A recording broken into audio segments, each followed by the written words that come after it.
ವತಿಯಿಂದ ಅಪ್ಪು ಸವಿನೆನಪು ಕಾರ್ಯಕ್ರಮವನ್ನು ಮಾಡುತ್ತಿದ್ದೇವೆ. ಈ ಕಾರ್ಯಕ್ರಮಕ್ಕೆ ತಮಗೆಲ್ಲರಿಗೂ ಸ್ವಾಗತವನ್ನು ಕೋರುತ್ತಾ ಕಾರ್ಯಕ್ರಮವನ್ನು ಶುರು ಮಾಡೋಣ.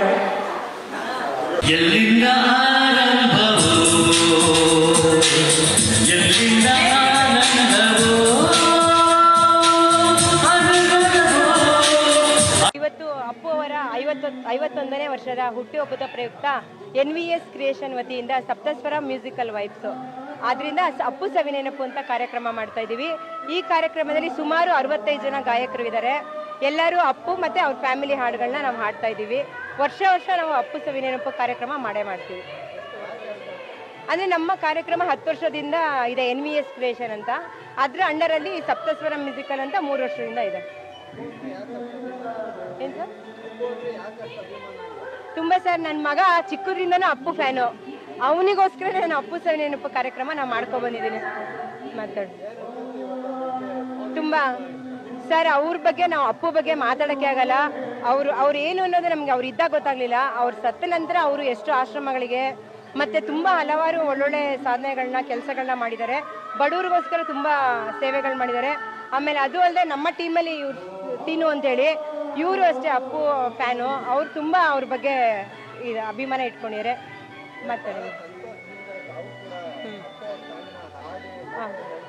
ಹೌದು, ತುಂಬ ಖುಷಿ ಆಗ್ತಿದೆ ಸರ್. ಅಪ್ಪು ಅವ್ರ ಹಾಡು ಅಂದರೆ ಮೊದಲೇ ಇಷ್ಟ.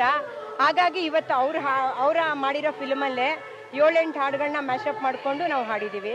ಮತ್ತು ಇಲ್ಲಿರೋ ಗಾಯಕರೆಲ್ಲರೂ ಅಪ್ಪುದು ಹಾಡುಗಳನ್ನ ತುಂಬ ಹಾಡಿದ್ದಾರೆ. ಬೆಳಗ್ಗೆ ಸುಮಾರು 9 ಗಂಟೆಗೆ ಸ್ಟಾರ್ಟ್ ಆಗಿರೋದು, ಸುಮಾರು 7-8 ಗಂಟೆಗೆ ಈ ಕಾರ್ಯಕ್ರಮ ಮುಗಿಯುತ್ತೆ. ಅಂದರೂ ಸುಮಾರು ಹಾಡುಗಳಿದೆ, 110 ಹಾಡುಗಳನ್ನ ನಾವು ಇವತ್ತು ಹಾಡ್ತಾ ಇದ್ದೀವಿ. ಹೌದು ಸರ್, ಖಂಡಿತ ಅವರು ಸತ್ತಿದ್ದಾರೆ ಅಂತ ನಮಗೆ ಅನ್ಸೋದೇ ಇಲ್ಲ. ಹಾಗಾಗಿ ನಾವು ಅವ್ರು ಇದ್ದಾರೆ ಅಂತ ಅದೇ ಆಶಾಭಾವನೆಯಲ್ಲೇ ನಾವು ಹಾಡುಗಳನ್ನ ಮಾಡ್ತಾ ಇದ್ದೀವಿ ಸರ್. ನನ್ನ ಹೆಸರು ವಿಜಯಶ್ರೀ ಅಂತ.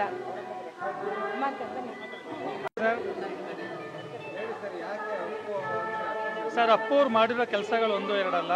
ಅವ್ರು ಸತ್ತ ನಂತರ ಸುಮಾರು ಜನ ಕಣ್ಣಾಗಿದ್ದಾರೆ. ಮತ್ತು ಅವರು ಇದ್ದಾಗ ಏನು ಕೆಲಸ ಮಾಡಿದ್ರೋ ಗೊತ್ತಿಲ್ಲ, ಯಾರಿಗೂ ಗೊತ್ತಾಗಲಿಲ್ಲ. ಅವ್ರು ಸತ್ತ ನಂತರ ಪ್ರತಿಯೊಬ್ಬರಿಗೂ ಅವ್ರು ಮಾಡಿರೋ ಕೆಲಸಗಳು ಇದಾಗ್ತಾ ಇದೆ. ಈಗ ಅವ್ರೇನು ಒಂದು ದಾರಿ ತಮಗೆ ತೋರಿಸಿದಾರೋ ಅದನ್ನು ಫಾಲೋ ಮಾಡೋಕ್ಕೆ ಪ್ರಯತ್ನ ಮಾಡೋಣ. ಅವರಷ್ಟು ಕೆಲಸ ಮಾಡೋಕ್ಕಾಗಲ್ಲ, ದೇವ್ರಿಗಿಂತ ದೊಡ್ಡವರು. ಅವ್ರ ಬಗ್ಗೆ ಮಾತಾಡೋಕ್ಕೆ ಹೆಚ್ಚಿಗೆ ಮಾತಿಲ್ಲ ಸರ್, ಮಾತಾಡೋಕ್ಕಾಗೋದು ಇಲ್ಲ. ಅವ್ರ ಬಗ್ಗೆ ಎಷ್ಟೇ ಮಾತಾಡಿದ್ರು ಕಮ್ಮಿನೇ ಸರ್, ಅಷ್ಟು ಹೇಳ್ಬೋದು ಅಷ್ಟೇ. ಇಲ್ಲ, ಚಿಕ್ಕ ವಯಸ್ಸಿಂದ ನಾನು ಅವ್ರ ಫಿಲಮ್ ನೋಡ್ಕೊಂಡೇ ಬಂದಿರೋದು. ಅವ್ರ ಫಿಲಮ್ಸ್ ಯಾವುದು ಸಹ ನಾನು ಮಿಸ್ ಮಾಡಿಲ್ಲ. ಹಾಗಾಗಿ ಈಗ ಅವ್ರು ಸತ್ತಿರೋದ್ರಿಂದ ನಮ್ಗೆ ಅನಿಸ್ತಾನೆ ಇಲ್ಲ. ಅವ್ರು ಮಾಡಿರೋ ಫಿಲಮ್ಸ್ಗಳು, ಅವ್ರ ಸಾಂಗ್ಸ್ಗಳು ಎಲ್ಲ ಇನ್ನೂ ಜೀವಂತವಾಗಿದೆ. ಹಾಗಾಗಿ ಇನ್ನೂ ಎಲ್ಲರಿಗೂ ಅವ್ರ ಬಗ್ಗೆ ಇನ್ನೂ ಜಾಸ್ತಿ ಗೊತ್ತಾಗಬೇಕು ಅಂತ ನಾವು ಪ್ರೋಗ್ರಾಮ್ಗಳು ಮಾಡ್ಕೊತಾ ಬರ್ತೀವಿ. ಈಗ ಒಂದು 5 ವರ್ಷದಿಂದ ಪ್ರೋಗ್ರಾಮ್ ಮಾಡ್ತಾ ಇದ್ದೀವಿ. ಇದೇ ಥರ ಮಾಡ್ಕೊಂಡು ಹೋಗ್ತಾನೆ ಇರ್ತೀವಿ.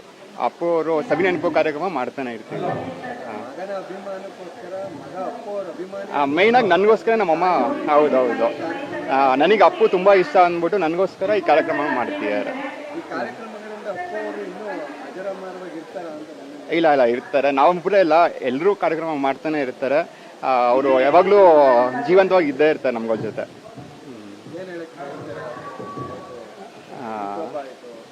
ಅವ್ರನ್ನ ತುಂಬ ಮಿಸ್ ಮಾಡ್ಕೋತಾ ಇದ್ದೀವಿ. ಬಟ್ ಅವ್ರು ನನ್ನ ಜೊತೆಗೆ ಇದ್ದಾರೆ ಅಂತಲೇ ಅನ್ಕೋತಾ ಇದ್ದೀನಿ. ಇಲ್ಲ, ಆಸೆ ಇತ್ತು ಮೀಟ್ ಆಗಬೇಕು ಅಂತ, ಅದ್ರ ಅವಕಾಶಗಳು ಸಿಗಲಿಲ್ಲ ನನಗೆ. ಚಾನ್ಸಸ್ ಸಿಕ್ಕಿತ್ತು, ಬಟ್ ಹೋಗೋಕ್ಕಾಗಲಿಲ್ಲ ನನಗೆ. ಅದೊಂದು ಮಿಸ್ ಆಗುತ್ತೆ. ಹೌದು. ಸಚಿನ್. ಅಪ್ಪು ಅವರ ಸವಿನೆನಪು ಅಂತ ಕಾರ್ಯಕ್ರಮ ನನ್ನ ಫ್ರೆಂಡ್ ಮಾಡ್ತಾ ಇದ್ದಾಳೆ. ಸೊ ನಾವೆಲ್ಲ ಕೈ ಜೋಡಿಸಿದ್ದೀವಿ. ಸೊ ಅಪ್ಪು ಅವ್ರ ಫ್ಯಾನ್ಗಳು ನಾವೆಲ್ಲ. ಅಪ್ಪು ಅವ್ರ ಫ್ಯಾನು ಅಂತಲ್ಲ, ಇಡೀ ಫ್ಯಾಮಿಲಿ ಫ್ಯಾನು ನಾವುಗಳು. ಸೊ ನಮಗೆ ಈ ಕಾರ್ಯಕ್ರಮ ಮಾಡೋದ್ರಿಂದ ಖುಷಿ ಆಗುತ್ತೆ. ಸೊ ಅವರು ನಮ್ಮನ್ನು ಬಿಟ್ಟು ಹೋಗಿಲ್ಲ, ನಮ್ಮ ಜೊತೆನೇ ಇದ್ದಾರೆ ಅನ್ನೋದು ನಮಗೆಲ್ಲ ಒಂದು ಸವಿ ನೆನಪು. ಹಾಗಾಗಿ ನಾವೆಲ್ಲರೂ ಸೇರಿಕೊಂಡು ಅವರ ಹ್ಯಾಪಿ ಬರ್ಡೇನ, ಹುಟ್ಟುಹಬ್ಬನ ಆಚರಿಸ್ತಾ ಇದ್ದೀವಿ.